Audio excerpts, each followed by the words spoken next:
வணக்கம். இன்னைக்கு வீடியோவில் நம்ம பார்க்க போகிறது பீன்ஸ் பருப்பு சில்லி. வாங்க என்னென்ன பொருள் எப்படி செய்யலாம்னு பார்க்கலாம்.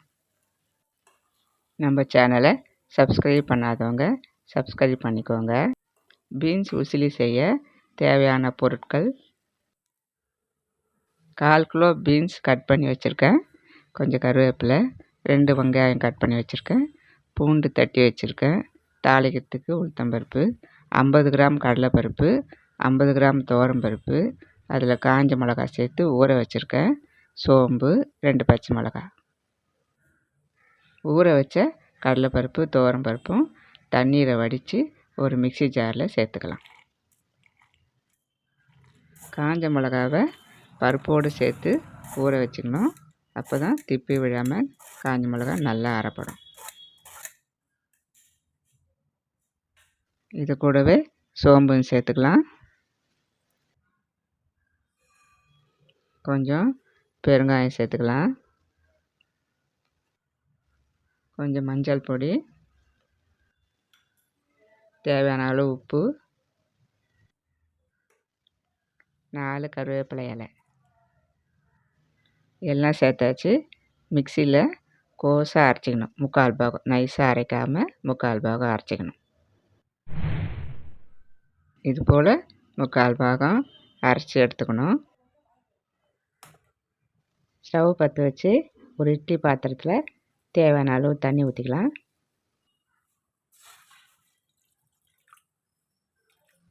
தண்ணி சூடானதும் இட்லி தட்டில் எண்ணெய் தடவி பருப்பு விதை வச்சு வேக வச்சுக்கலாம்.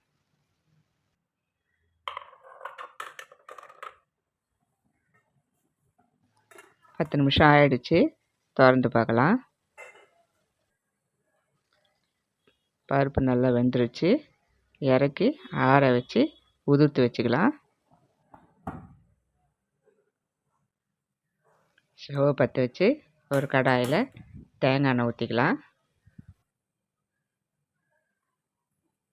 எண்ணெய் காஞ்சிருச்சு. கடுகு உளுந்து சேர்த்துக்கலாம். பொரியட்டும்.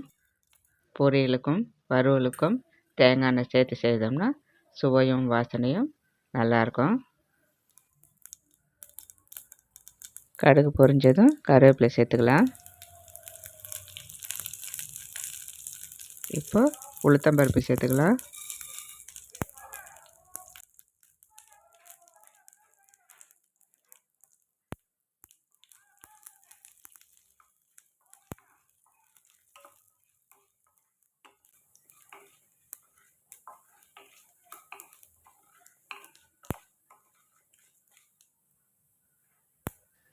உளுத்தம்பருப்பு செவந்ததும் பூண்டு, பச்சை மிளகாய் சேர்த்துக்கலாம்.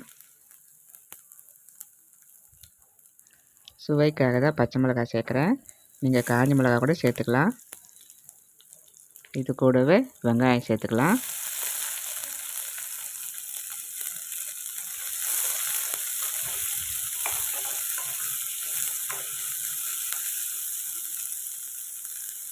வெங்காயம் வதங்கிடுச்சு. பீன்ஸ் சேர்த்துக்கலாம்.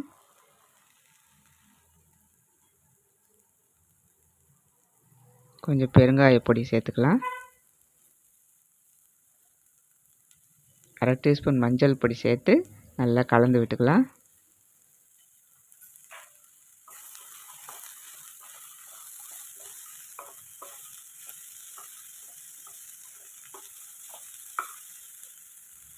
காய் வேக தேவையான அளவு தண்ணி ஊற்றிக்கலாம்.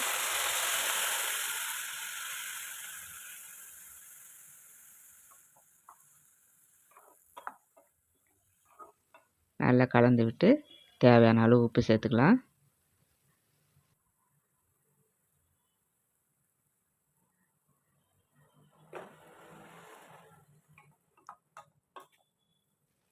காய் வேகட்டும். ஒரு 10 நிமிஷம் மூடி வைக்கலாம்.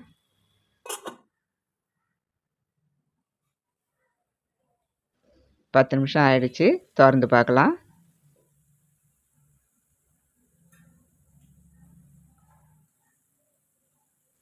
பாருங்கள், காய் நல்லா வெந்துருச்சு. இப்போது உதிர்த்து வச்ச பருப்பு சேர்த்துக்கலாம்.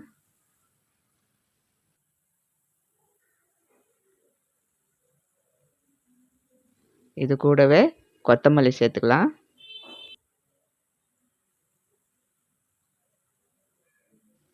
இது நல்லா கலந்து விட்டுக்கலாம்.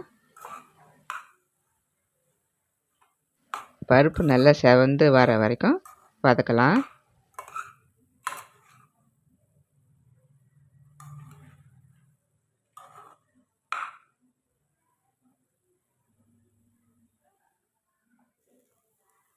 பாருங்கள், பருப்பு நல்லா செவந்து வந்துருச்சு.